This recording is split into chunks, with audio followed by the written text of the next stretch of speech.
Wars often create strange alliances, and that was definitely true during the Second World War. The United States, Great Britain, and the Soviet Union were allies in their fight against Germany, but they were very different allies.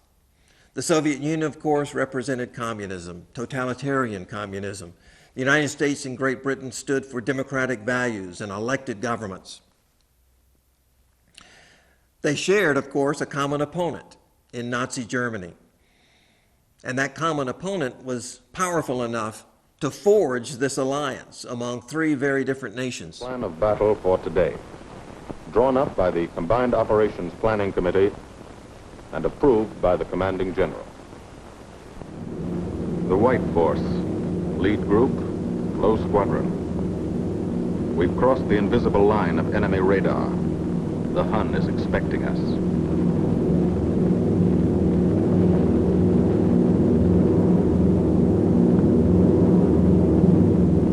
Steel helmets go on. Watchful eyes strain. Tight formations are held tighter still. Tense gunners more alert because here it comes.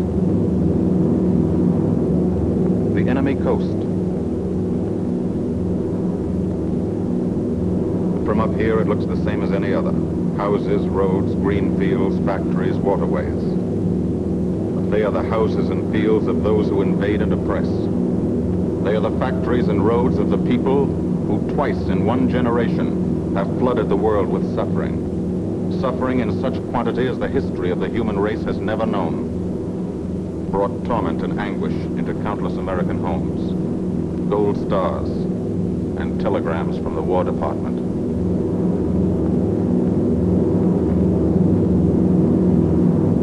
The first flak, just harmless-looking, silent puffs of smoke.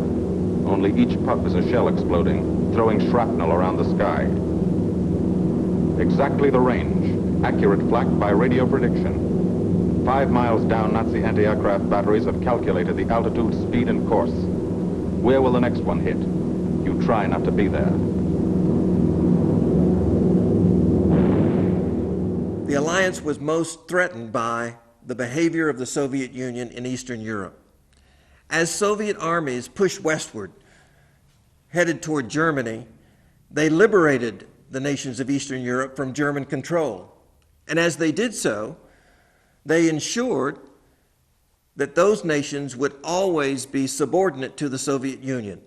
They created puppet governments in Eastern Europe to ensure that the Soviet Union would never again be threatened by an invasion from Western Europe.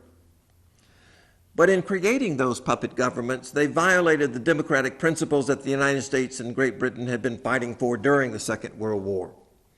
As a result, the alliance disintegrated no sooner than the war itself ended, and a new Cold War began. The ideological differences that had been camouflaged by the common opponent of Germany now surged to the surface after 1945. And the United States and the Soviet Union became locked in an ideological confrontation between two very different systems of government, two very different systems of political behavior. The Cold War ended up lasting longer than the World War.